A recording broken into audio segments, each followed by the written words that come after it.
వారందరికీ నమస్తే, స్వాగతం, సుస్వాగతం. ఓం నమస్తే ఆచార్యజీ. నమస్తే. ఓం నమస్తే ఆచార్యజీ. సర్వేభ్యో నమో నమః ఆచార్య. నమస్తే. నమస్తే ఆచార్యజీ. నమస్తే. నమస్తే. సత్యార ప్రకాశం తృతీయ సముల్లాసము 31వ పుట. స్నాన ఆచమనము మొదలగునటివి. ఇట్లు గాయత్రి మంత్రం ఉపదేశించి సంధ్యోపాసనకు సంబంధించిన స్నానము, ఆచమనము, ప్రాణాయామము మున్నగు క్రియలు నేర్పవలయును. గాయత్రి మంత్రం ఉపదేశించిన తర్వాత సంధ్యోపాసనకు సంబంధించిన, ఇక్కడ చాలా జాగ్రత్తగా వినండి, సంధ్యోపాసనకు సంబంధించిన స్నానము అంటే స్నానం చేసి సంధ్యోపాసన చెయ్యాలి అనేది అభిప్రాయం. ఆచమనము, ప్రాణాయామం మున్నగు క్రియలు నేర్పవలెను. ఇప్పుడు అందరి దగ్గర సత్యార ప్రకాశం ఉన్నది కాబట్టి ఉద్గీతం యొక్క దానికి ప్రమాణం అడిగారు. ఇక్కడ సత్యార ప్రకాశంలో ప్రథమ సముల్లాసము, దీంట్లో దయానంద సరస్వతి చెప్తున్నాడు ఉద్గీతం గురించి. ఇది పట్టుకోండి.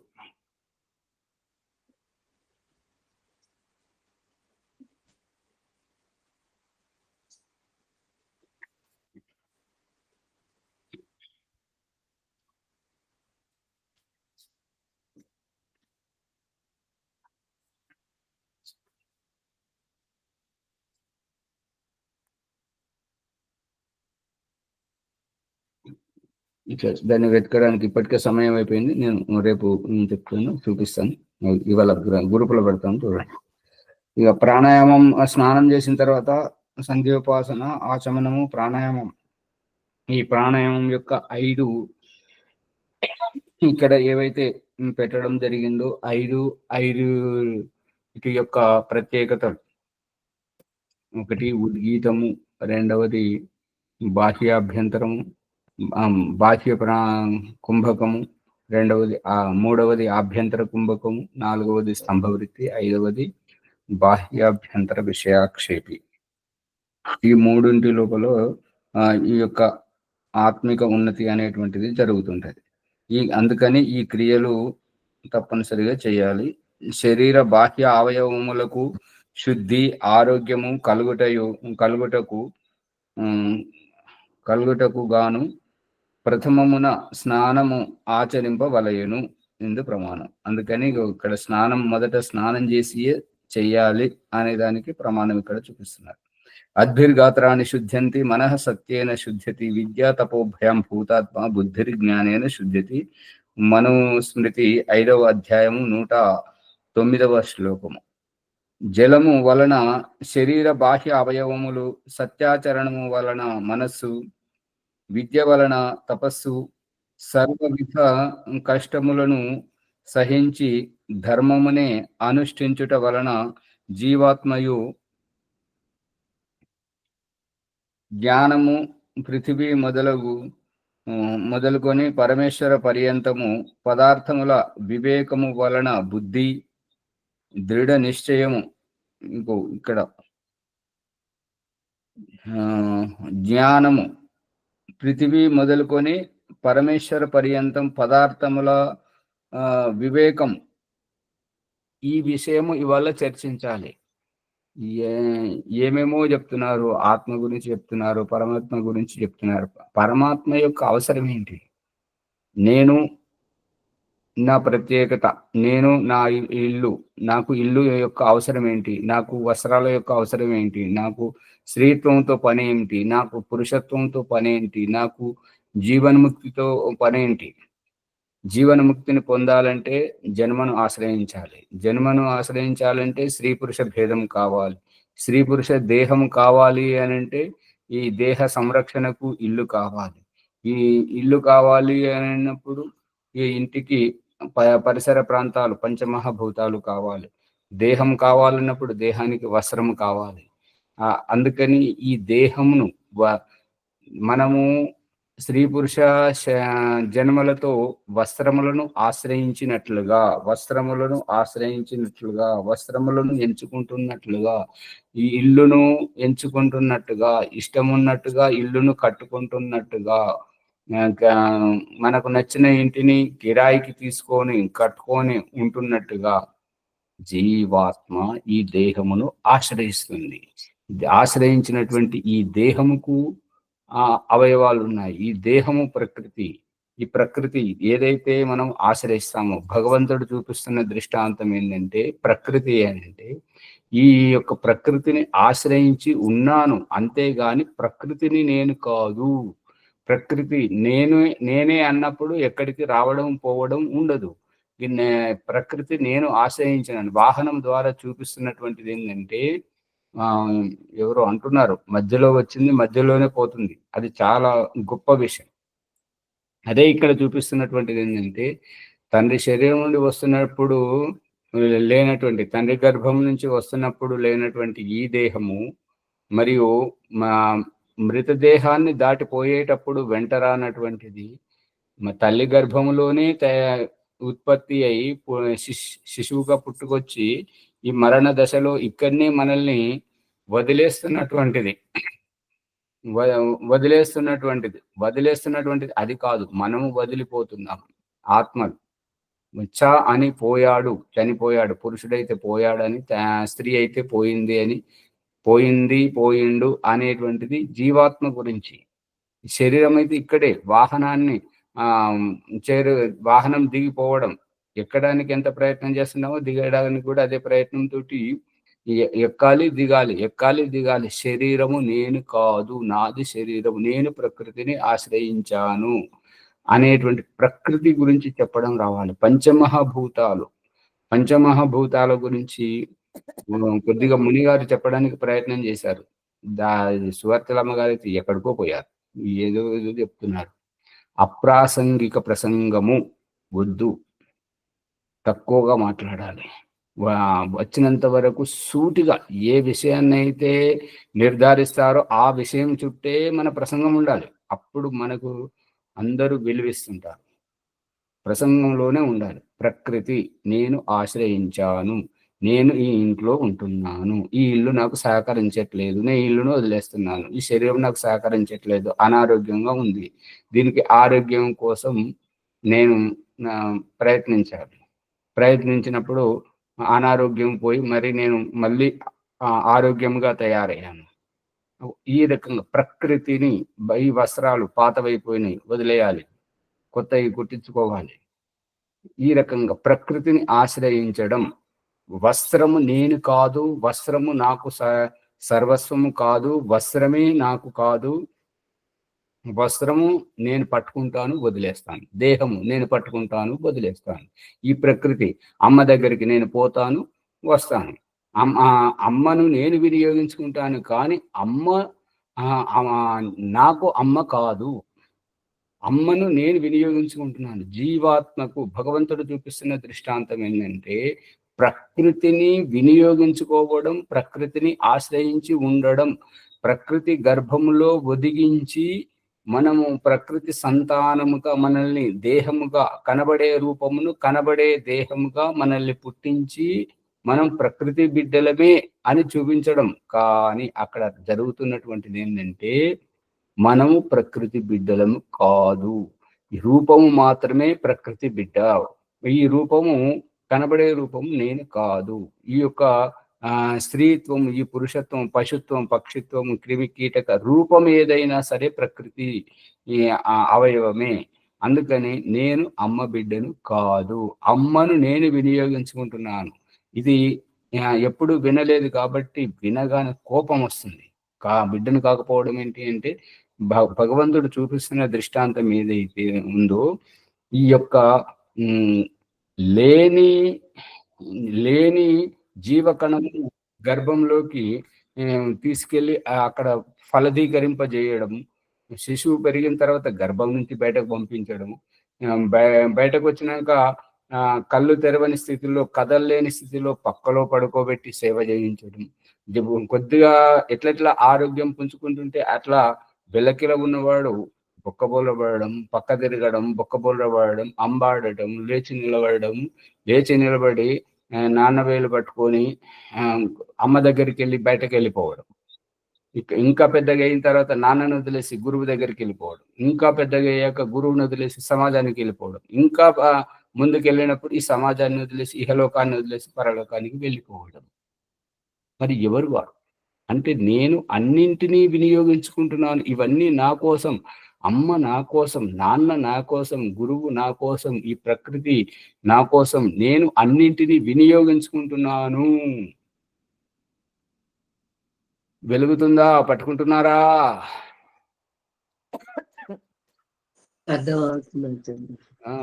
సూటిగా ఉండడానికి ప్రయత్నం చేయాలి. ప్రకృతి అన్నప్పుడు ప్రకృతియే రావాలి.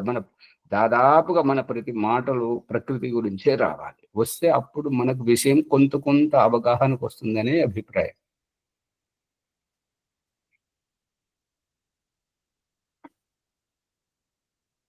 అందుకని పృథివీ మొదలుకొని పరమేశ్వర పర్యంతము పదార్థముల యొక్క వివేకం వల్ల బుద్ధి కలుగుతుంది. ఈ యొక్క ప్రకృతి గురించి చర్చించినప్పుడు ప్రకృతిని నేను కాదు, కనబడే రూపమును నేను కాదు. నిన్న చెప్పుకున్నటువంటి దాంట్లో ఏంటంటే కవలలు అనన్న దాంట్లో స్వతంత్ర భావజాలం కనబడే అన్న రూపము వేరు, అన్నముని తినే ఆత్మరూపము వేరు, అన్నముతో ఏర్పడే శరీరము వేరు, శరీరంతో సుఖదుఖాలను అనుభవించేటువంటి ఆత్మతత్వము వేరు. దేహము నాది, నేను దేహమును కాదు.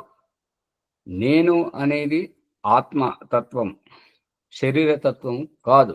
శరీరం నా తత్వం, నాది. శరీరం పరాయిది కాబట్టి నాతో సంబంధం ఉన్నది. ప్రకృతి నా కోసం. ప్రకృతి నా కోసమా, పరమాత్మ కోసమా?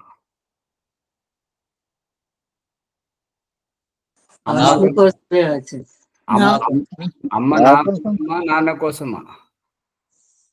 అమ్మ నా కోసమా, నాన్న కోసమా? నా కోసం. నా కోసం. ఈ ప్రకృతి నా కోసం, దేవుడి కోసం కాదు. నేను ప్రకృతిని సురక్షితంగా ఉండాలి, నా ప్రారంధం నేను అనుభవించాలి.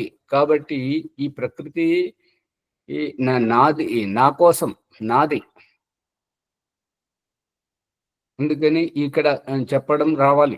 ఈ యొక్క పండు ఎవరి కోసం, అన్నం ఎవరి కోసం, నీళ్ళు ఎవరి కోసం, పాలు ఎవరి కోసం, వెన్న ఎవరి కోసం, నెయ్యి ఎవరి కోసం, మజ్జిగ ఎవరి కోసం, చెరుకు రసం ఎవరి కోసం, నిమ్మరసం ఎవరి కోసం, కారం ఎవరి కోసం, ఉప్పు ఎవరి కోసం, అన్ని ఈ ప్రకృతి అంతా నా కోసం, జీవాత్మ కోసం. ఇది ఇక్కడ తెలుసుకోవాల్సినటువంటి. దీనివల్ల బుద్ధి వివేకం కలుగుతుంది, దృఢ నిశ్చయం కలిగి అన్నియు పవిత్రము అగును. ఒకటి శరీరంతో, జలంతో శరీరము, సత్యాచరణంతో మనస్సు, తపస్సు, విద్య వలన తపస్సు మరియు ధర్మమును అనుష్ఠించడం వలన జీవాత్మ, జ్ఞానము. జ్ఞానం ఎట్లా వస్తుందంటే పృథివీ మొదలుకొని పరమేశ్వర పర్యంతము పదార్థముల యొక్క వివేకము వివేచించడం ద్వారా బుద్ధి కలుగుతుంది, జ్ఞానం కలుగుతుంది, దృఢ నిశ్చయం కలిగి అన్నియు పవిత్రములగును. కావున స్నానము భోజనమునకు పూర్వమే చేయవలయును. భోజనం చేశాక స్నానం చేస్తే ఏమవుతుంటది అని అంటే జఠరాగ్ని మందగిస్తుంటుంటది, శాంతిస్తుంటుంటది, తిన్నది అరగదు, కడుపుబ్బరము, పుల్లని తేనుపులు, దాంతో మృత్యువుకు దారి తీస్తుంది భోజనం చేసినాక స్నానం చేస్తే. అందుకనే భోజనానికి పూర్వం స్నానం చేసినా చేయకపోయినా కనీసం కాళ్ళు చేతులు కడుక్కోవడానికి ప్రయత్నించడం. ఈ యొక్క కాళ్ళు చేతులు ముఖము కడిగి పైకి ఎక్కడికి ఊర్జా శక్తి వెళ్ళకూడదు. ఇంకా ఉదరమును కడగట్లేదు కాబట్టి ఉదరంను కడగట్లేదు కాబట్టి జఠరాగ్ని తీవ్రంగా ఉండాలి. అందుకే ఈ భోజనం చేయడం.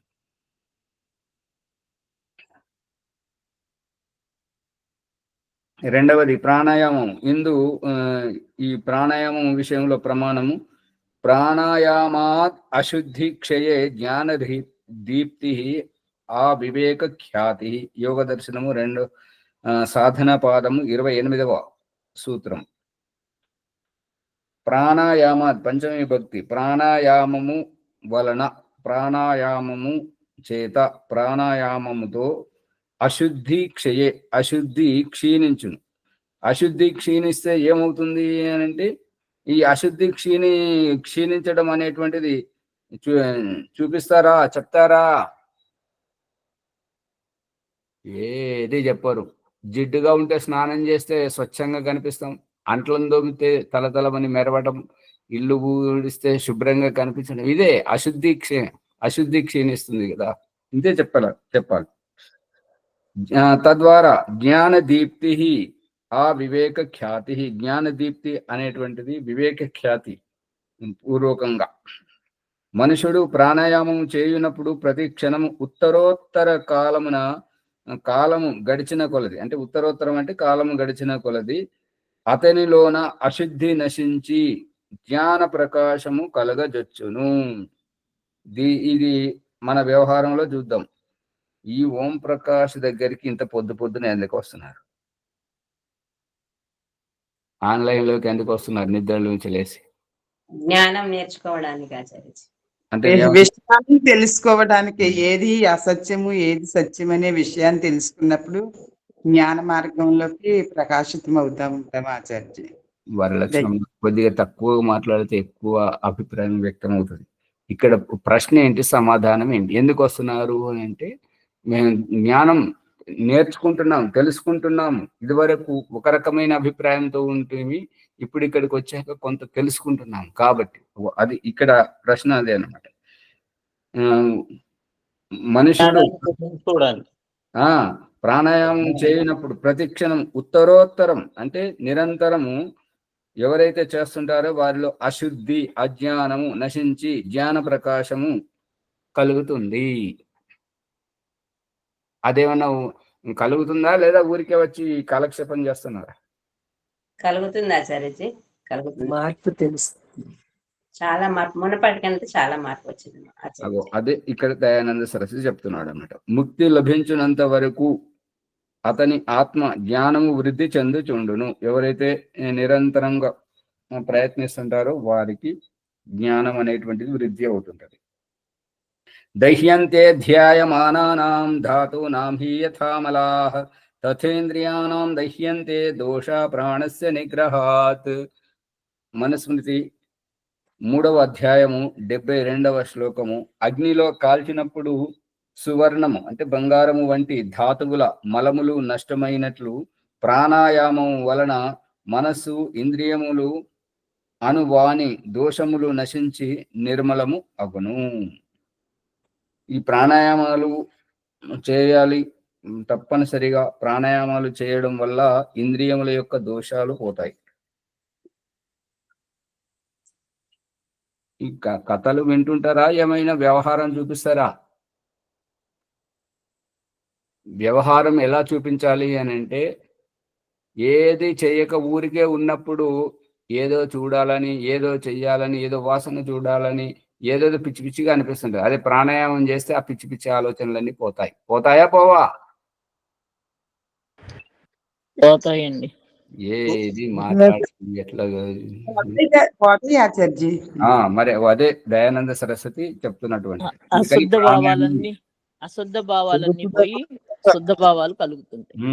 అందుకే ఓం ప్రకాష్ పొద్దుటి పూట చేయిస్తుంటే బాలరాజు గారు అనేది ఏంటంటే, మీరు థియోరీ బాగానే చెప్తున్నారు, జ్ఞానం బాగానే ఉపదేశిస్తున్నారు, కానీ వ్యవహారంలోకి రాండి స్వామి, వ్యవహారం బోధించండి అంటారు. మరి వ్యవహారం ఇంకెట్లా ఉంటుంది స్వామి బాలరాజు గారు? ఒక వారం రోజులు అక్కడ క్యాంప్ ఏర్పాటు చేస్తే బాగుంటుంది. మరి రండి, వద్దన్నలో చతుర్వేద పారాయణం యజ్ఞం జరుగుతుంది, మరి దాంట్లో పాల్గొన్నట్టు అవుతుంటుంది. మళ్ళీ అన్ని విషయాలు తెలుసుకోవడానికి సమయం నిర్ధారించుకొని రండి, వద్దన్నారు కూడా. ఇప్పుడు దసరా సెలవులు కూడా వస్తున్నాయి.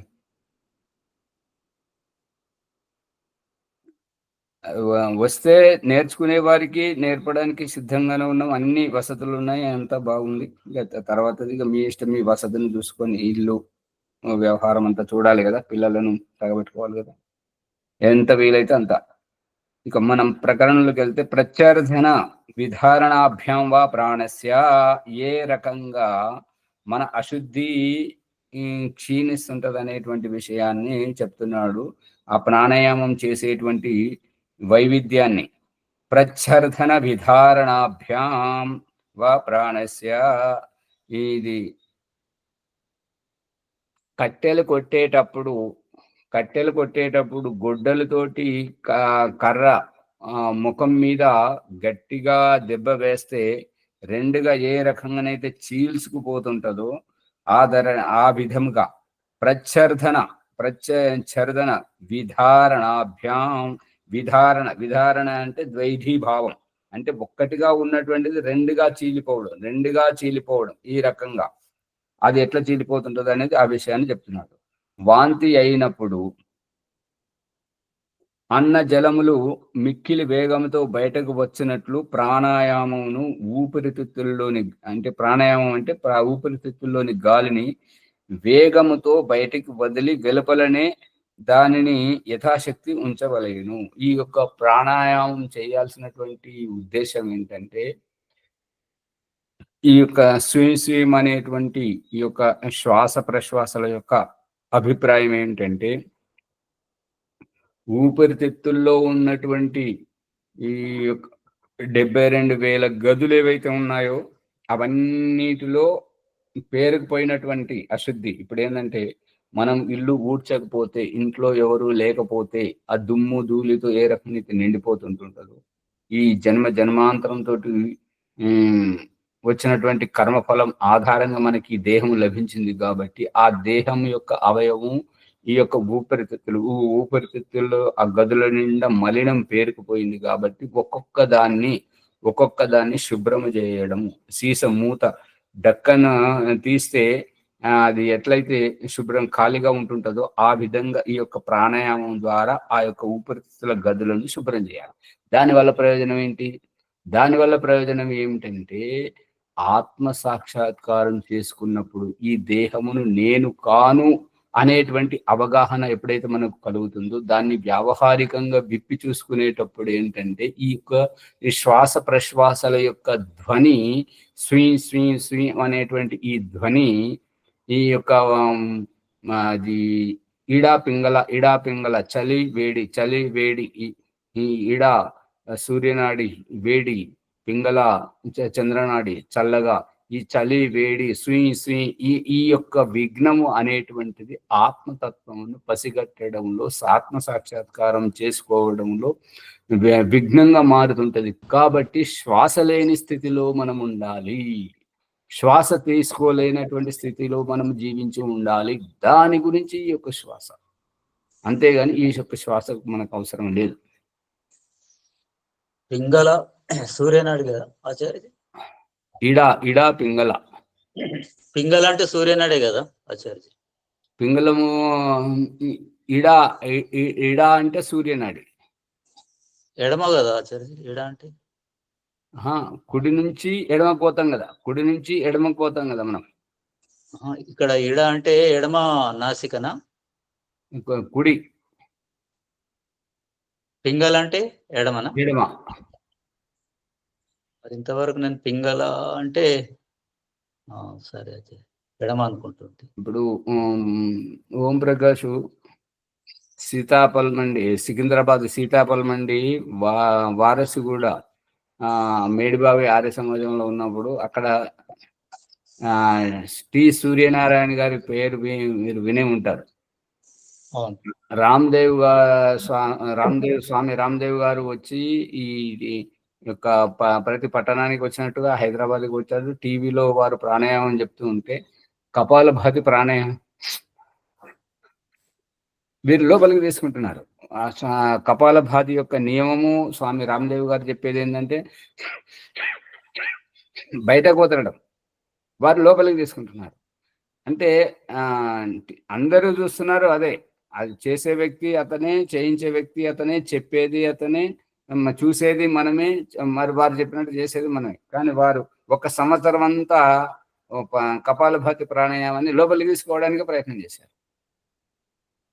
మరి వారు వారానికి ఒక కరపత్రం తీస్తారు, నెలకు ఒక పుస్తకం రాస్తారు, ఆది సమాజానికి సహకరిస్తారు, చాలా అది చేస్తుంటారు, రోజు యజ్ఞం చేస్తుంటారు. అటువంటి వ్యక్తి అంటే పొరపాటు ఎవరి ద్వారా అయినా జరగవచ్చు. పొరపాటును మనం ఎప్పుడు తెరిస్తే అప్పుడే, ఎప్పుడు కళ్ళు తెరిస్తే అప్పుడే తెల్లవారినటువంటి అభిప్రాయం ప్రకారం ఏంటంటే అది ఈ ఇడా పింగళ అంటే పింగళ వర్ణం అంటే సూర్యుడు తెలుపుగా ఉంటాడు, చంద్రుడు కొద్దిగా నలుపుగా ఉంటాడు, పింగళ వర్ణం. ప్రభాకర్ గారు పట్టుకోండి. పింగళ అంటే కుడి నాసిక సూర్యనాడి అని నేను అట్లా గుర్తుంది నాకు. సరే సరే, ఇంకా మున్ముందు వస్తుంది ఆ విషయం, వస్తుంటది చూడండి. సరే. అందుకని ఈ యొక్క ఊపిరితిత్తుల్లో ఉండేటువంటి ఆ యొక్క ఏంటంటే కట్టెకు చెదలు పడితే ఆ యొక్క బొక్కలు అంటే బెజ్జాలు చిద్రాలుగా ఎట్లయితే ఉంటుంటుందో ఈ ఊపిరితిత్తుల్లో ఆ రకంగా ఉంటుంటది. ఆ మలినాలను శుద్ధి చేయడమే ఈ యొక్క శ్వాస యొక్క అభిప్రాయం. ఈ శ్వాస తీసుకొని శుద్ధి చేసినప్పుడు ఆ ఒక్కొక్క గది, ఆ ఊపిరితిత్తుల్లో ఉండేటువంటి ఆ చిద్రాలన్నీ శుభ్రమైనప్పుడు కావలసినంత ఆక్సిజన్ దాంట్లో నిండి ఉండడం వల్ల ఇక మనకు తీసుకోవాల్సిన అవసరం లేదు, శ్వాస లేకుండా ఉండడం. ఇది ఒకవేళ ఇది సమాధి స్థితిలోకి వెళితే ఏంటంటే తక్కువలో తక్కువ 3 గంటల నుండి దాదాపు 12 సంవత్సరాలు 30 సంవత్సరాల వరకు ఒక్కొక్క దీర్ఘ సమాధి ఉంటుంటారు. ఆ సమాధిలో కూర్చున్న తర్వాత లేవకూడదు అన్నట్టు. లేవడం అంటే మళ్ళీ సమాధి స్థితిలోంచి విఘ్నం అయ్యేటువంటి స్థితి ఉంటుంది. ఆ విఘ్నాల యొక్క కారణం ఏంటంటే మలమూత్రం తయారు కావడానికి కారణం ఏంటంటే స్థూలాహారం. ఆ స్థూలాహారాన్ని వదిలేయడం అని చెప్పేసి పతంజలి మహర్షి చెప్తున్నది ఏంటంటే అపభక్షో వాయు భక్ష. ఈ స్థూలాహారాన్ని వదిలేసి అన్నం, ఈ యొక్క పాలు, పండ్ల రసాలు, నీళ్లు అవి కూడా వదిలేసి అపభక్షో, ఈ యొక్క గాలిలో ఉండేటువంటి తేమ శాతం, గాలి ఊపిరితోటి వాయుభక్ష. ఈ యొక్క అపభక్షో, అంటే ఈ యొక్క తరళ పదార్థం వాయుభక్ష, ఇవే తీసుకోవాలి, ఇంతకు మించి ఇంకేమి తీసుకోవద్దు. స్థూలాహారం తీసుకోవద్దు. స్థూలాహారం తీసుకోకపోతే మలమూత్రం తయారే కాకపోతే మనం లేవాల్సినటువంటి పనే ఉండదు. ఆ రూపకంగా ఇది దాని గురించి లోతైనటువంటి విషయం. అందు గురించి ఇక్కడ చెప్తున్నటువంటిది ఏంటంటే మనం వాంతికి చేసుకున్నప్పుడు కడుపులో ఉన్నటువంటి ఈ నీళ్లు కానీ అన్నము కానీ ఏవైతే ఉంటుంటాయో అవి వేగంగా బయటకు ఎట్లయితే వస్తుంటాయో ఆ విధముగా ఈ యొక్క ప్రాణాయామం చేసేటప్పుడు లోపల ఉన్నటువంటి వాయువును వేగంగా బయటకు వదిలి బయటనే ఆపాలి. ఈ యొక్క వేగంగా బయటకు వదిలి బయటనే ఆపడం యొక్క ఉద్దేశం ఏంటంటే ఈ యొక్క మనం రోజు తిన్నటువంటి అన్నముతోటి ఏ ఎనర్జీ, ఏ ఊర్జా శక్తి అయితే తయారవుతుంటుందో అది తయారైంది అక్కడ వీర్య కోశంలో నిల్వ అయిపోతుంటుంది. ఆ నిల్వైనటువంటి దానిని ఈ యొక్క బాహ్య కుంభకం ద్వారా బయటకు ఊదేసి బయటనే ఆపడం ద్వారా ఈ పొత్తి కడుపు అనేటువంటిది లోపలికి పోతుంటది, పైకి లేసినట్టు అవుతుంటది. పైకి లేసినట్టు అవ్వడం వల్ల ఈ యొక్క వీర్యకోశంలో ఉండేటువంటి ఆ యొక్క ఎనర్జీ, ఊర్జ అనే శక్తి అనేటువంటిది వీర్యం కనబడే రూపమేమో శరీరానికి వంటబడుతుంది, దాన్ని బ్రహ్మచర్యం అంటారు. దీంతో రోగనిరోధక శక్తి పెరుగుతుంది, ఇమ్యూనిటీ పవర్ పెరుగుతుంది. మరియు దాంట్లో ఉండేటువంటి ఆత్మ, ఇప్పుడు ఈ యొక్క స్వాధిష్టానం, వీర్యకోశంలో ఉండేటువంటిది అధిష్టానం స్వాధిష్టానం, స్వస్యచ అధిష్టానం స్వాధిష్టానం, అక్కడి నుంచి ఆ ఆత్మ అనేటువంటిది ఈ ఇడా పింగళ నాడుల ద్వారా ఈ యొక్క కుడి, ఎడమ, ఈ చిన్న మెదడు, ఈ 3 మెదడుల యొక్క సంయోగం కలయిక ఎక్కడైతే ఉంటుంటుందో ఆ 3 మధ్యలో ప్రతి కర్రలో ప్రతి కర్రలో మధ్యలో బెజ్జం ఏ రకంగా అయితే ఉండి దూదిలాగా బెండ్ ఎట్లయితే ఉంటుంటుందో ఆ విధంగా ఈ వెన్నెముక కింది భాగం నుంచి ఈ మస్తిష్కంలో ఇక్కడ ఉంటుంటుంది, దీన్ని సహస్రారం. అక్కడికి ఆ ఆత్మను తీసుకొచ్చి అక్కడ సాక్షాత్కారం చేసుకోవడం. ఈ ప్రక్రియ గురించి ఈ యొక్క ప్రాణాయామం ఉంటుంటది. ఇదంతా ప్రతి విషయాన్ని దయానంద సరస్వతి స్పష్టంగా రాసిండు. ఎక్కడ అనంటే అన్ని చోట్ల రాశాడు. ఒక్క దగ్గర రాస్తే దానినే గుడ్డిగా పాటిస్తుంటారు అన్నట్టుగా. గుడ్డిగా పాటించడం సరైనటువంటిది కాదు, గుడ్డిగా చేయకూడదు, ఆలోచించి చేయాలి. కాబట్టి ఈ యొక్క సంధ్యోపాసన పద్ధతిని మార్చడం కానీ, అగ్నిహోత్రం యొక్క పద్ధతిని మార్చడం కానీ, ఇదంతా ఎట్లా చేసుకోపోతున్నాడు అంటే ఒక వ్యవస్థితంగా, గుడ్డిగా ఎవరు చేయడానికి లేదు. ఆ గుడ్డిగా చేసినటువంటి వాళ్ళు మోసపోతారు అనేటువంటి అభిప్రాయంతో ఎప్పుడు కొత్తదనంతో ఇప్పుడు భగవంతుడు చూపిస్తున్న దృష్టాంతం ఏంటంటే, మనల్ని పుట్టించేటప్పుడేమో పసితనంలో పుట్టించి నోటి మాట రాక వెనికిడి సామర్థ్యం కూడా తక్కువగా ఉంచి అసలు మాటే రాకుండా చేసి వాళ్ళ అమ్మ నాన్నల ఒడిలో పెంచి పెద్ద చేస్తూ వాళ్ళ చేత మనకు మాటలు నేర్పింపజేసి ఆ రకంగా మాట్లాడజేసి మనం మాట్లాడడం, చేయడం, చూడడం అన్ని చేసిన తర్వాత అమ్మ నాన్నల యొక్క అవసరం లేకుండా మనల్ని స్వతంత్రంగా మన కాళ్ళ మీద మనల్ని నిలబెట్టజేయడం, ఆ తర్వాత మన జీవితంలోంచి అమ్మ నాన్నలను సాగనంపడం, ఇదంతా ఒక వ్యవస్థితంగా జరుగుతుంది. కాబట్టి ఈ యొక్క సాక్షాత్కారానికి ఉపయోగపడేటువంటి ఇది బాహ్య కుంభకం అంటుంటారు. వాంతికి చేసినట్టుగా వాయువును ప్రాణాన్ని బయటకు తీసి బయటనే ఆపడం. మళ్ళీ తర్వాత బయటకు వదిలేటప్పుడు ఎంత వేగంగానైనా వదలవచ్చు, కానీ లోపలికి తీసుకునేటప్పుడు వేగంగా తీసుకోవద్దు. అన్ని పరిస్థితులు మనకు అనుకూలంగా ఉండవు. అందరూ మన వాళ్ళని నమ్మకూడదు. ఎవరైనా మన శత్రువులు కుటిలంగా ఉండి ఈ యొక్క స్ప్రే క్లోరోఫామ్ లేదు డస్ట్ క్లోరోఫామ్ దాన్ని గాలిలో స్ప్రే చేశారంటే మనం ఒకేసారి పీలిస్తే ఆ మత్తు మందు వల్ల మనం మూర్ఛితమై పడిపోయేటువంటి ఆస్కారం ఉంటుంది. కాబట్టి లోపలికి తీసుకునేటప్పుడు నెమ్మదిగా తీసుకోవాలి. బయటకు వదిలేటప్పుడు మాత్రం బలపూర్వకంగా ఎంత బలంగా బయటకు తీస్తే అంత మంచిది. ఇక లోపలికి తీసుకునేటప్పుడు నెమ్మదిగా తీసుకొని లోపలే ఆపాలి. ఎంతలో ఆపాలి అని అంటే పొట్టంతా బిర్రుగా ఉండేటట్టుగా లోపల ఆపడం ద్వారా దీని యొక్క పరిస్థితి ఎట్లా అవుతుంటది అని అంటే, ఒక మరి రబ్బర్ బుగ్గలో గాలి ఊదుతూ ఉన్నప్పుడు దాని యొక్క పరిధి ఏదైతే ఉంటుంటుందో అది ఎట్లెట్లా గాలి ఊదుతుంటే అట్లట్లా ఉబ్బుకొస్తుంటది. అట్లట్లా ఉబ్బుకొచ్చి గాలి ఎక్కువైపోయినప్పుడు అది సాగుతుండి ఇంకా మరీ ఎక్కువైతే పగిలిపోతుంటది. ఆ విధంగా ఈ యొక్క శరీరం లోపల ఉండేటువంటి పేరుకుపోయినటువంటి మాంస కణాల్లో పేరుకుపోయినటువంటి ఈ యొక్క మలినాలు ఏవైతే ఉంటాయో వాటిని లోపల నుంచి వాయువుతోటి ఒత్తడం, బయటకు శరీరం యొక్క సామర్థ్యం బయటకు అది సాగడానికి ఎంత ఇది సాగాలో, ఎంత బిర్రుగా ఉండాలో అంతే వరకు ఉంటుంటది. అంతకంటే ఎక్కువ ఉండలేదు. కాబట్టి శరీరం అంతా ఇప్పుడు వస్త్రాన్ని నీళ్ళలో ఉతికి ఇట్లా పిండితే ఎట్లయితే అవుతుంటుందో ఆ శరీరం లోపల ఉన్నటువంటి మలినాలన్నీ చెమట ద్వారా బయటకు వచ్చేస్తాయి. అది ఆభ్యంతర బాహ్య ప్రాణాయామము మనల్ని ఊర్ధ్వరేతలను చేసి పైకి తీసుకెళ్ళి మనకు బ్రహ్మ సాక్షాత్కారం చేయించడానికి ముక్తి కోసం ఉపయోగపడేటువంటిది. ఇది యోగులు ఋషులు చేస్తుంటారు. కాబట్టి ఇది అత్యంత శ్రేష్టమైనటువంటిది, దీర్ఘాయుష్నిచ్చేటువంటిది బాహ్య ప్రాణాయామం. ఆభ్యంతర ప్రాణాయామం శరీరంలో ఉండేటువంటి మలినాలను, శరీరంలో ఉండేటువంటి సర్వ రోగాలను అన్నింటినీ దూరం చేస్తుంటుంది. ఈ యొక్క ఆభ్యంతర ప్రాణాయామము అందరూ చేయకూడదు. ప్రాణాయామం అయితే ఈ యొక్క మలమూత్ర విసర్జన లేకుండా చేయొద్దు. మలమూత్ర విసర్జన చేయడం ద్వారా శరీరంలో వికారాలన్నీ బయటకు పోతుంటాయి. కాబట్టి గ్యాస్ కానీ ఇంకా ఒత్తిడి ఏదైనా ఉంటే అవన్నీ బయటకు పోతుంటాయి, మలం ద్వారా బయటకు వెళ్ళిపోతుంటాయి. కాబట్టి అది మలమూత్ర విసర్జన కాలకృత్యాలు తీర్చుకున్న తర్వాతనే చెయ్యాలి. చేస్తే అప్పుడు అత్యంత లాభదాయకంగా ఉంటుంటది.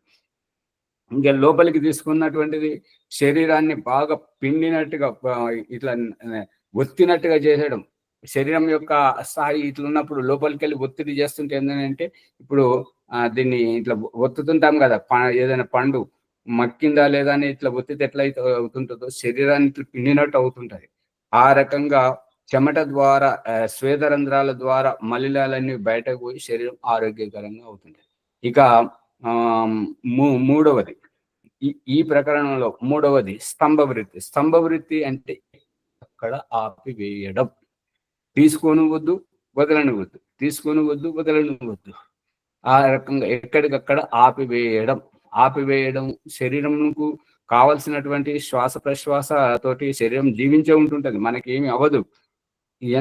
ఎక్కడికక్కడ ఆపేసినప్పుడు ఈ యొక్క ఆపడం యొక్క ఉద్దేశం ఏంటంటే అవన్నీ మాట్లాడకు, నిశ్శబ్దంగా ఉండు అని చెప్పేసి ఇక్కడ జరిగే అల్లరి చిల్లరి పనులను ఆపివేసి మాట్లాడొద్దని చెప్పేసి హెచ్చరించి ఇక్కడికంటే ఇంకెక్కడిదో పసిగట్ట చేసేటువంటి దాని మీద దృష్టి పెట్టాలి. ఇంకేదో వినాలి, ఇంకేదో జరగబోతుంది, దాన్ని పట్టుకోవాలంటే ఇక్కడ ఆపాలి. కాబట్టి స్తంభవృత్తి ఆత్మను పట్టుకోవడం, పరమాత్మ తత్వాన్ని పట్టుకోవడం, దాని గురించి ఈ స్తంభవృత్తి అవసరం. స్తంభవృత్తి ఏంటంటే మనిషి ముక్కుతోటి వస్తున్నటువంటి దానికి వదిలేటువంటిది వేడిగా, తీసుకునేటువంటిది చల్లగా. ఈ చలి వేడి తీసుకోవడం, వదలడం, ఈ యొక్క శబ్దము ఆగాలి. ఆగితే అప్పుడు ఆత్మతత్వం బోధపడుతుంటది. ఎలా బోధపడుతుంది? తీసుకునేదెవరు, వదిలేదెవరు, తీసుకోవడం వల్ల ప్రయోజనం ఎవరికి, వదిలేయడం వల్ల ప్రయోజనం ఎవరికి అనేటువంటిది ఇదంతా ఆత్మనే తీసుకుంటుంది, ఆత్మయే వదులుతుంది. ఆత్మ ఇప్పుడు వాహనం బండిని స్టార్ట్ చేసేది, ప్రారంభించేది ఎవరు, నడపడం మొదలు పెట్టేది ఎవరు, దాన్ని ఆపేస్తున్నది ఎవరు? అంతా మనము వాహనం మీద నడిపే అతను ఏ రకమైతే వాహనం పట్ల వ్యవహారం చేస్తున్నాడు, దేహం పట్ల ఆత్మ కూడా వ్యవహారం చేస్తున్నది అనేటువంటి రహస్యాన్ని పసిగట్టుట కొరకు ఈ సంభవృత్తిని ఆపడం. ఇక బాహ్యాభ్యంతర విషయక్షేపి ఇంద్రియాలను జయించడం, చక్రాలను ఛేదించడం, ఒక్కొక్క స్థితిగా మనం ఆధ్యాత్మికంగా ముందుకు పోవడానికి ఈ యొక్క ప్రాణాయామం అనేటువంటిది మన జీవితంలో అత్యంత ముఖ్యమైనటువంటి ప్రాముఖ్యత సంతరించుకున్నటువంటిది. కాబట్టి ఇది ప్రాణాయామం తప్పనిసరిగా చేయాలి. ప్రాణాయామం తప్పనిసరిగా చేయాలి అని అంటే పడుకున్న పక్కలో చేయొద్దు, పడక బట్టల మీద చేయొద్దు, ఇంకా ఎక్కడైనా అశుద్ధి ఉన్న చోట చేయకూడదు, ఇంకెక్కడైనా ఇరుకాటంలో ఉన్న చోట చేయకూడదు, దూషితముగా ఉన్నప్పుడు ఇక చేయకూడదు. ఇటువంటి పడుకున్న దగ్గర చేస్తే ఏంటంటే అవన్నీ అపాన వాయువు, అది యొక్క అపాన బొగ్గు పులుసు గాలి వదలడం ద్వారా అక్కడ అంతా దూషితంగా ఉంటుంటది. కాబట్టి మనం ఇట్లా ఒకేసారి వదిలి తీసుకోవడం వల్ల ఆ దూషిత వాయువు వేరే వాళ్ళు పడుకున్నప్పుడు మనం అక్కడ ప్రాణాయామం చేస్తే వాళ్ళు వదిలేటువంటి శ్వాస వారి అపాన వాయువు వదులుతుంటే అదంతా మనం పీల్చుకోవాల్సి వస్తుంటది. కాబట్టి అక్కడ చేయకూడదు. మన ఎక్కడైతే దయానంద సరస్వతి చెప్తుంది ఏంటంటే ఎక్కడైతే స్వచ్ఛమైన గాలి వెలుతురు వస్తుంటుంటదో అటువైపు ముఖము పెట్టి కూర్చుండి ప్రాణాయామం చేయాలి. కిటికీ దగ్గర కానివ్వండి, ఇంకా అక్కడ ఆరబయట కానివ్వండి. ఇంకా విశేషించి చెప్తున్నది ఏంటంటే ఇల్లు విడిచి బయటకు ఏకాంతం అడవిలోకి వెళ్ళాలి. మరి పెద్ద పెద్ద అపార్ట్మెంట్లలో ఉన్న వాళ్ళు ఎక్కడికి పోవాలి అంటే వాళ్ళు కిటికీ దగ్గర ఎక్కడి నుంచి అయితే గాలి వస్తుంటుందో అక్కడ కూర్చొని చేసుకోవచ్చు. ఇది అభిప్రాయం.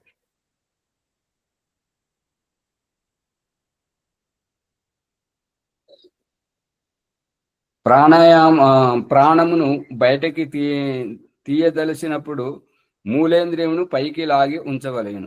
ఎప్పుడైతే ఈ యొక్క శ్వాసను బయటకు వాంతి చేసినట్టుగా ఒకేసారి బయటకు కక్కేయడం జరుగుతుందో, తీసి వదిలేయడం జరుగుతుంటుందో ఈ యొక్క మూలేంద్రియమును, ఉపస్థేంద్రియమును, మూత్రేంద్రియమును పైకి లేయబట్టి పట్టాలి. మూత్రేంద్రియమును పైకి లేబట్టడం అంటే మలద్వారం మూసుకుపోవడం, దీన్ని మూలేంద్రియం అంటుంటారు. ఎప్పుడైతే ఇది మూసుకోవడం జరుగుతుంటుందో ఈ యొక్క వెన్నెముక చక్కగా కూర్చోవడానికి వస్తుంటుంటది. ఇంకా మంచిగా ఊర్ధ్వరేతస్సులు అవుతుంటారు అనమాట. అందు గురించి ఈ యొక్క బాహ్య కుంభకం చేసినప్పుడు సహజంగానే పొట్ట లోపలికి పోతుంటది. లోపలికి పోయినటువంటి దానిని ఆ యొక్క నరాల మీద వదిలేయకుండా మనము నిగ్రహ శక్తితోటి మనం పైకి లేబట్టి పట్టడం చాలా శ్రేయస్కరం, మంచిది అనేటువంటిది అభిప్రాయం. అలా లేబట్టి పట్టడం ద్వారా ఏం జరుగుతుంటది అని అంటే, దీపం ముట్టించినప్పుడు ప్రమిదలో పోసినటువంటి నెయ్యి ఆ వత్తి పెట్టి నిప్పు అంటిస్తే ఆ నిప్పు వెలగడానికి ఈ వత్తి పీలుస్తుంటది అన్నట్టుగా. ఎందుకంటే నిప్పు ఒక దగ్గర ఉంటే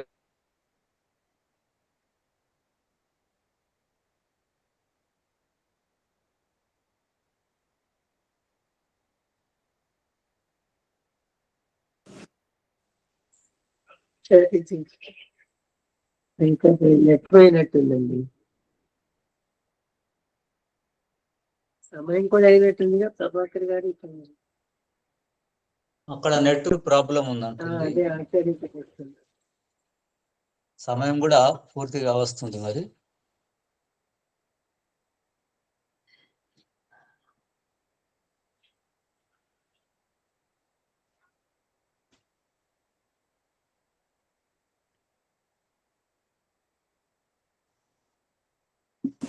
తరగతి ముందు తీసుకెళ్ళండి.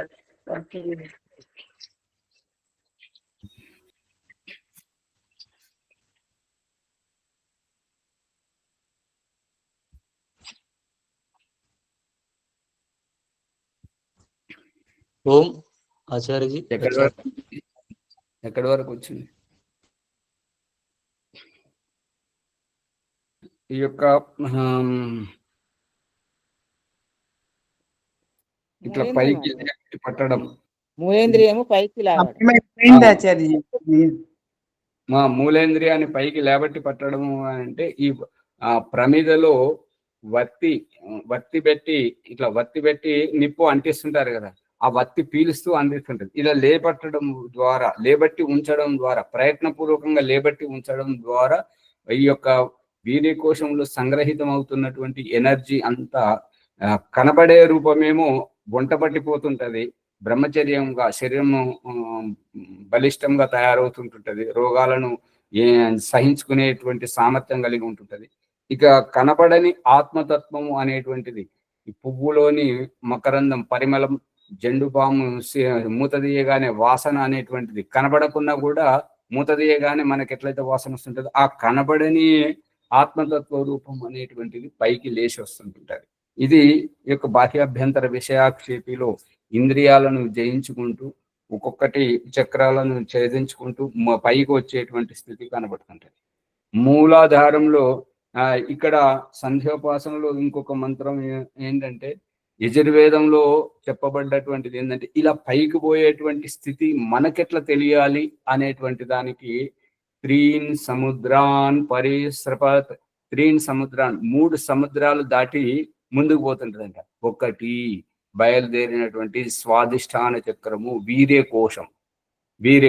రెండవది మూత్రకోశం, మూడవది రక్తకోశం. ఇవి మూడింటిని దాటి ముందుకు పోతుంటది ఆత్మ. అర్థమవుతుందా? యజుర్వేదంలో మంత్రం ఉన్నది. ఆ మంత్రంను ఈరోజు గ్రూపులో పెడతాను. ఇది చాలా రోజుల నుంచి మరి అంత మంచిగా చెప్తున్నారు, ఈ మంత్రం చెప్పట్లేదు. ఇది చెప్పాలి కదా, చెప్తే ఇంకా చాలా లోతుగా అర్థమవుతుంటది. కాబట్టి చెప్పండి. ఇమమ్మే గంగా యమున సరస్వతి అనేది కూడా ఇదే దానికి వర్తిస్తుంది ఆచార్య? అవును, వర్తిస్తుంది. అది దయానంద సరస్వతి చెప్పిండు. పూర్తి వ్యాఖ్యానమే చెప్పాడు అనమాట. ఋగ్వేదాది భాష్యభూమికుల గ్రంథ ప్రమాణ విషయంలో ఈ ఇమమ్మే గంగే యమునే సరస్వతి శుతుద్రి అనేటువంటి ఋగ్వేదం 10వ మండలం 75వ సూక్తం 5వ మంత్రం దీన్ని వ్యాఖ్యానం చేశారనమాట. ఆ మంత్రాన్ని వ్యాఖ్యానంలోనే ఈ మంత్రం జోడించాలి. ఏంటంటే ఇది ఈడా పింగళ ఈ స్వాదిష్టానం నుంచి పొత్తి కడుపు కింద ఉండేటువంటి మూత్రాశయం కింద ఉండేటువంటి ప్రొస్టేట్ గ్రంథి, వీర్యకోశం, అక్కడి నుంచి బయలుదేరేటప్పుడు వీర్యకోశాన్ని దాటాలి, మూత్రకోశాన్ని దాటాలి, రక్తకోశం ఈ యొక్క గుండె దాటాలి, దాటి ముందుకు పోవాలి. అందుకని 3 సముద్రాలు దాటిపోవాలి. ఈ లోపలి రహస్యమే బయట మనం ఎక్కడైనా వెళ్తున్నప్పుడు చెరువులు కుంటలు దాటేసుకుంటూ మనం వస్తుంటుంటాం కదా, అది ఆ లోపలికి బయట భగవంతుడు చూపిస్తున్నాడు. అమ్మగారు రాజమణమ్మ గారు ఏమైనా చెప్పాలా? ఓ ఆచార్య బాహ్యాభ్యంత ప్రాణాయామంలో మూలాధారం పైకి లేవటాలి. బాహ్య కుంభకంలో లేస్తుంది, ఆభ్యంతర కుంభకంలో లేవదు. ఆభ్యంతర కుంభకంలో ఈ వీళ్ళు ఎవరు అంటే గర్భము దాల్చిన వారు చేయకూడదు, మరి ఆ హర్నియా ఉన్న వాళ్ళు చేయకూడదు. ఆభ్యంతర కుంభకం, బాహ్య కుంభకం చేయొచ్చు. బాహ్య కుంభకం అందరికి ఉపయోగకరమే. ఆభ్యంతర కుంభకము హర్నియా ఉన్న వాళ్ళు చేయొద్దు, గర్భం దాల్చిన వాళ్ళు చేయొద్దు. ఇంకా ఎవరికైతే ఆపరేషన్ అయ్యిందో వాళ్ళు చేయకపోతే మంచిది. ఇక ఎవరికైతే సయ్యాటిగా అంటూ అరుస్తున్నారో వారికి ఈ నాభి కింది ప్రదేశంలో ఆ నరం యొక్క నొప్పి వచ్చేటప్పుడు ఇంత కోడిగుడ్ల వలె వస్తుంటాయి అనమాట. ఎడమ వైపుకు కుడి వైపుకు పొత్తి కడుపు కింద నాభి క్రిందనే వస్తుంటాయి. వచ్చినప్పుడు దాన్ని లోపలికి ఒత్తి పట్టాలి. లోపలికి ఒత్తేస్తే మనకి ఈ సయ్యాటిక నొప్పి అనేటువంటిది సహజంగా రాదు. ఇది ఒక్కటే ట్రిక్ పట్టుకోవాలి. అక్కడ ఉబ్బుకు వస్తుంటది, ఉబ్బుకు వచ్చినప్పుడు దాన్ని లోపలికి ఒత్తాలి. ఇప్పుడు మనకు దెబ్బ తగిలినప్పుడు ఇట్లా వాపు అయితే వస్తుంటుందో అట్లా వస్తుంటది, వచ్చినప్పుడు దాన్ని లోపలికి నొక్కాలి అంతే. అది బయటగా ఉంటే ఎంతెంత బయటకు ఉంచితే అంతంత నొప్పి ఎక్కువ అవుతుంటది, అది గమనించండి.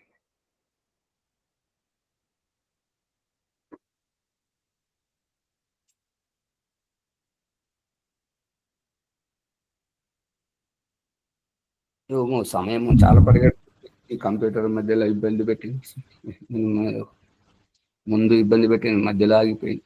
ముందుకు తీసుకెళ్ళండి అమ్మగారు. ఎవరు తీసుకెళ్తారు? ఎవరు తీసుకెళ్లారట? బాలాజీ గారు మీరు ముందుకు రండి.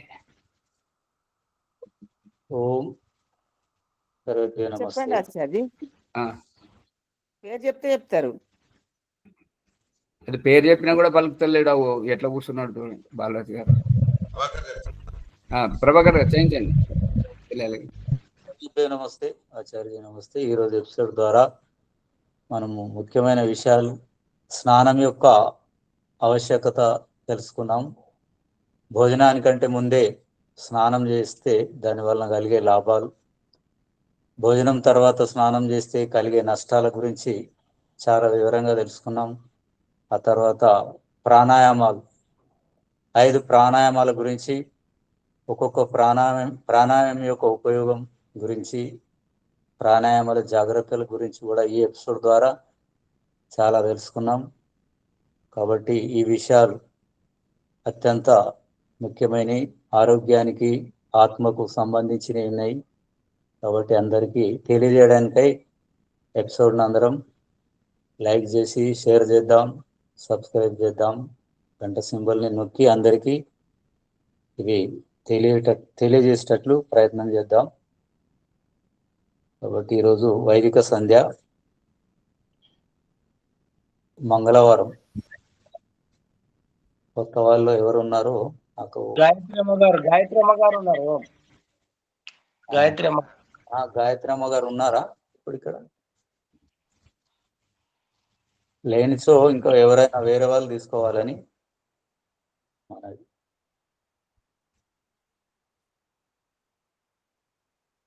వేరే వాళ్ళు తీసుకోనండి ఎవరైనా. రాజమణమ్మ చేయించండి.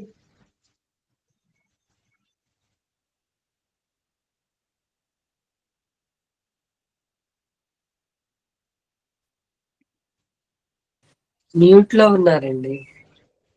రాజమణమ్మ గారు చేస్తున్నారా?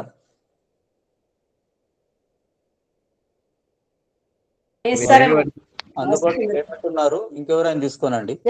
చేస్తాను. నేను చేస్తున్నా. సరే, రాజమణమ్మ గారు వైదిక సంధ్య చేయిస్తున్నారు. ఓం ఓ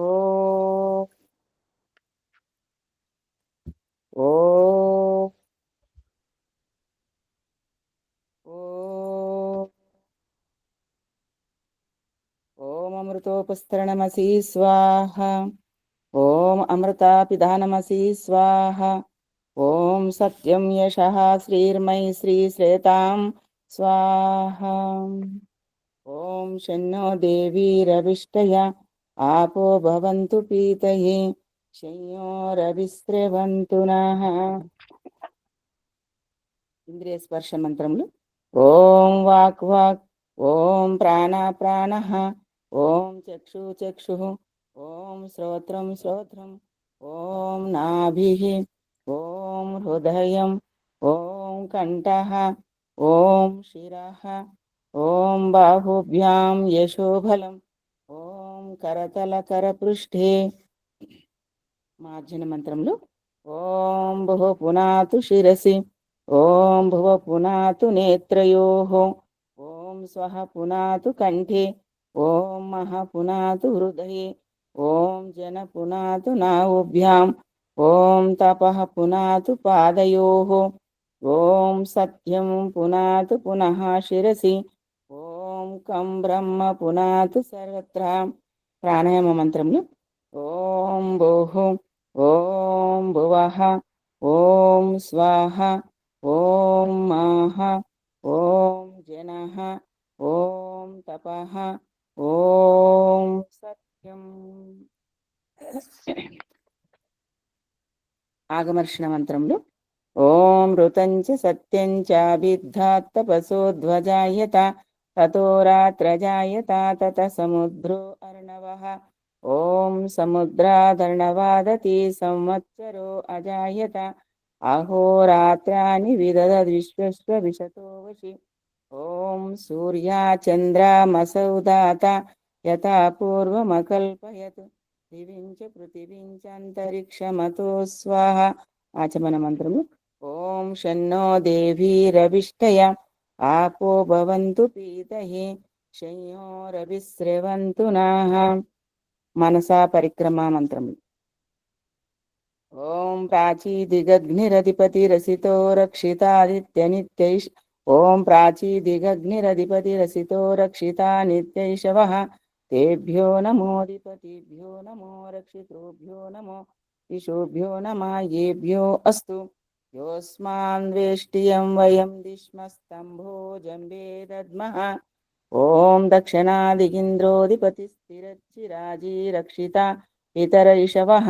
తేభ్యో నమోధిపతిభ్యో నమో రక్షితృభ్యో నమః ఈశోభ్యో నమః యేభ్యో అస్తు. యోస్మాన్వేష్టియం వయం దిష్మస్తంభో జంబే దద్మః. ఓం ప్రతీచి దిగ్వర్ణోధిపతి పృథాకు రక్షితాన్నమిషవః. తేభ్యో నమోధిపతిభ్యో నమో రక్షితృభ్యో నమః ఈశోభ్యో నమః యేభ్యో అస్తు. యోస్మాన్వేష్టియం వయం దిష్మస్తంభో జంబే దద్మః. ఓం ఉదీచి దిగ్గు సోమో అధిపతి స్వజో రక్షిత శనిరిషవః. తేభ్యో నమోధిపతిభ్యో నమో రక్షితృభ్యో నమః ఈశోభ్యో నమః యేభ్యో అస్తు. యోస్మాన్వేష్టియం వయం దిష్మస్తంభో జంబే దద్మః. ఓం ధ్రువాదిగ్విష్ణు, ఓం ధ్రువాది దిగ్విష్ణురధిపతి కల్మాషగ్రీవో రక్షిత వీరుదైషవః. తేభ్యో నమోధిపతిభ్యో నమో రక్షితోభ్యో నమః ఈశోభ్యో నమః యేభ్యో అస్తు. యోస్మాన్వేష్టియం వయం దిష్మస్తంభో జంబే దద్మః. ఓం ఊర్ధ్వాదిగ్బృహస్పతిరధిపతి క్షేత్రో రక్షితా వర్షమిషవః. తేభ్యో నమోధిపతిభ్యో నమో రక్షితృభ్యో నమః ఈశోభ్యో నమః యేభ్యో అస్తు. యోస్మాన్వేష్టియం వయం దిష్మస్తంభో జంబే దద్మః. ప్రస్థాన మంత్రములు. ఓం జాతవేదసే సునవామ సోమమరాతీయతో దహాతి దహాతి దుర్గ విశ్వాని సింధూం ధృతాగ్నిః. ఓం జాతవేదసే సునవామ సోమమరాతీయతో దహాతి వేదః దహాతి వేదః దుర్గాని విశ్వనాభీవ సింధూం ధృతాదగ్నిః. ఓం చిత్రం దేవానముదగాదనీకం చక్షుర్మిత్రస్య వరణస్ అగ్నే అప్రధ్యావా పృథివీ అంతరిక్షం సూర్యా ఆత్మా జగతస్థ సుషచ్చ.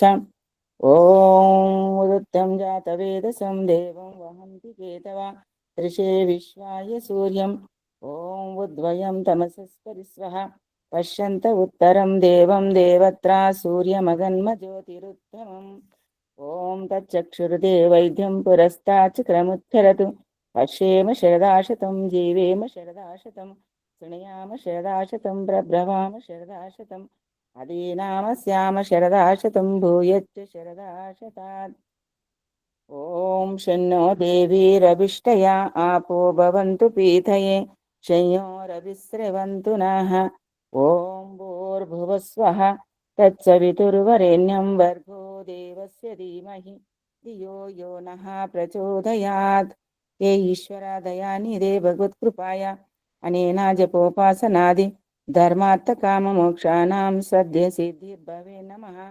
ఓ పరమేశ్వర, నీవు గొప్ప దయగలవాడవు. నీ కృపా కటాక్షముచే మేము చేసేటువంటి శుభకర్మలచే ధర్మార్థ కామ మోక్షాలను మాకు వెంటనే సిద్ధింపజేయము తండ్రి. ఓం నమః శంభవాయ చ మయోభవాయ చ నమః శంకరాయ చ మయస్కరాయ చ నమః శివాయ చ శివతరాయ చ. ఓం శన్నో దేవీరభిష్టయా ఆపో భవంతు పీతయే శయ్యోరవిశ్రవంతు నః. బ్రహ్మయజ్ఞం ప్రాతకాల సంధ్య బ్రహ్మయజ్ఞం శాంతిపాఠం చేయించాను. ధన్యవాదాలు. శాంతిపాఠం చేయించానా? చేయించండి. ఓం శాంతి శాంతి శాంతి. శాంతిపాఠం చేయించాను అన్నయ్య. చేయించండి. ఓం దేవ శాంతి అంతరిక్షం శాంతి పృథివీ శాంతి ఆపా శాంతి ఓషధయ శాంతి శాంతి సర్వం శాంతి శాంతిరేవా శాంతి సామా శాంతిరేధి. ఓం శాంతి శాంతి శాంతి. ఓం నమస్తే ఆచార్జీ. సర్వేభ్యో నమో నమః. అందరికీ ఇవాళ రాజమణమ్మ గారు ఎక్కడో పోయినట్టున్నారు. కనబడితే చెప్పండి ఇవాళ సంధ్యోపాసనని వినమని. అమ్మగారు అవునాచార్జీ కొంచెం అయింది. ఈ పని ఆమె వచ్చిందని లేచి ఇప్పుడు 10 దిశ వరకు కొంచెం అటు ఇటు అయింది. అది సరే మంచిది. ఓం ఆచార్య నమస్తే. సర్వేభ్యో నమస్తే.